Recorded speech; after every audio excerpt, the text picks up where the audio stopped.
Assalamualaikum warahmatullahi wabarakatuh. Pada video kali ini kami akan menerangkan tentang sistem keuangan syariah di Indonesia yang beranggotakan 1. Kevin Marcelino Zulkarnain dengan NIM 2052-1347. 2. Wulan Aprilia dengan NIM 2052-31346. 3. Catur Nugroho dengan NIM 2052-1345. Lanskap sektor keuangan syariah. Lanskap industri keuangan syariah di Indonesia sangatlah berbeda dengan negara lain seperti Malaysia dan GCC yang berfokus pada perbankan, investasi, dan pasar modal. Seperti keuangan syariah di Indonesia memiliki tingkat kompleksitas yang lebih tinggi karena berorientasi pada retail dan bersegmen khusus. Indonesia memiliki lebih banyak peraturan yang terkait dengan keuangan syariah dibandingkan negara-negara lain.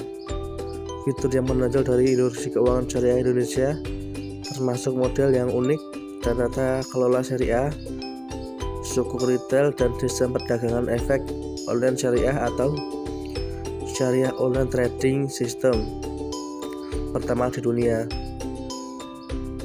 Bank Pembiayaan Rakyat Syariah dan industri keuangan mikro syariah informasi yang disebut BMT.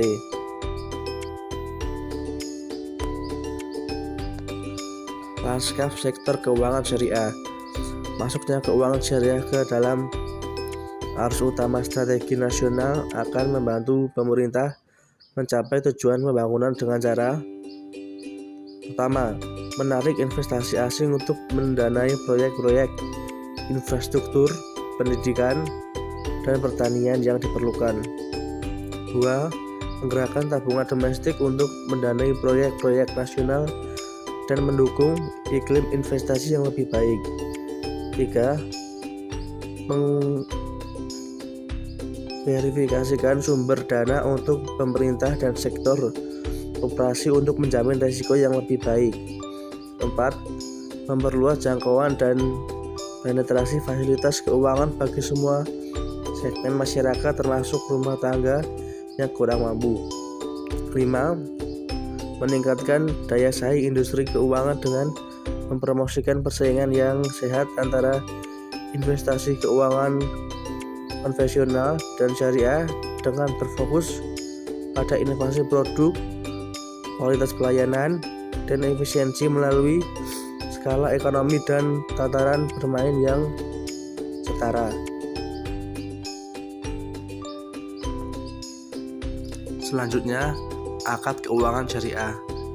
Akad keuangan syariah adalah istilah yang digunakan untuk menyebut jenis perjanjian atau kesepakatan dalam transaksi syariah. Selama ini banyak orang yang mengira jenis akad hanya terbatas pada mudharabah dan murabahah saja. Dalam transaksi Islam terdapat akad-akad syariah yang diterapkan dalam industri lembaga keuangan syariah. Simak penjelasan macam-macam akad syariah sebagai berikut: 1. Mudharabah. 2. Murabahah. 4. Mudharabah mukhayyah. 4. Wadiah. 5. Musyarakah.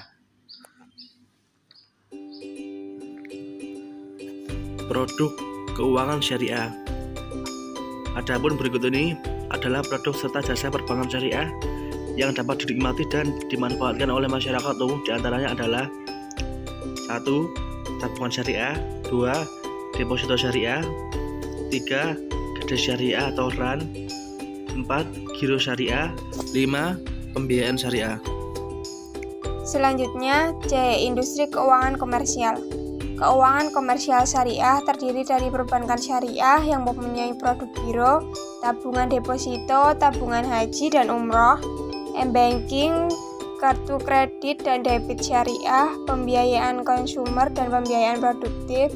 Kemudian, pasar modal syariah mempunyai produk saham syariah, reksadana pasar uang, reksadana fixed income, reksadana campuran, reksadana saham, suku retail, suku tabungan, dan suku hijau atau green suku di Indonesia. Selanjutnya D. Keuangan mikro syariah. Menurut Undang-Undang Nomor 1 Tahun 2013 tentang lembaga keuangan mikro menjelaskan bahwa lembaga keuangan mikro yang selanjutnya disingkat LKM adalah lembaga keuangan yang khusus didirikan untuk memberikan jasa pengembangan usaha dan pemberdayaan masyarakat, baik melalui pinjaman atau pembiayaan dalam usaha skala mikro. Kemudian kepada selanjutnya anggota ada keuangan dan sosial masyarakat. syariah. Pengelolaan simpanan Keuangan maupun sosial Islam memberikan atau jasa KSI konsultasi mencakup pengembangan zakat, usaha yang infak, tidak sedekah, dan semata-mata wakaf atau mencari yuswaf. keuntungan. Sektor Lembaga keuangan keuangan sosial mikro syariah syariah memiliki atau potensi LKMS besar dalam merupakan membantu bank yang sama mewujudkan dengan distribusi LKM. pendapatan Pada umumnya, yang kekayaan, membedakan serta ialah mengatasi prinsip ketimpangan syariah di yang masyarakat. teraplikasi Populasi pada umat produk, Islam di akad, Indonesia dan yang mencakup operasionalnya. 87,2% populasi nasional ditambah dengan pesatnya digitalisasi yang membuka potensi penghimpunan dana zakat dan wakaf yang besar. Pengumpulan dana yuswaf sendiri tumbuh rata-rata 34% per tahun selama periode tahun 2002 sampai 2019. Pada tahun 2019, pengumpulan YES mencapai 10,2 triliun dan 12,7 triliun pada tahun 2020, atau naik sebesar 3,7%.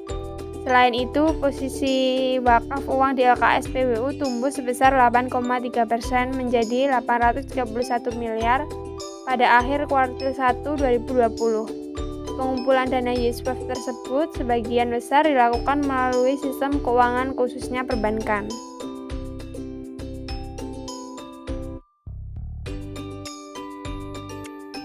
Kemudian yang terakhir ada infrastruktur. Industri keuangan syariah di Indonesia hingga saat ini berkembang cukup pesat.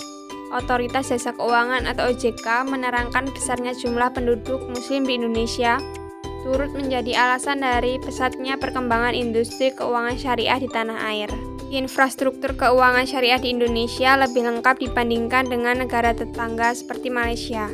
Kelengkapan infrastruktur dapat dilihat dari besarnya jumlah kementerian yang terlibat dalam penyediaan infrastruktur syariah di Indonesia. Terdapat beberapa kementerian yang terlibat seperti Kementerian Agama, Kementerian Keuangan, hingga Kementerian Koperasi dan UMKM.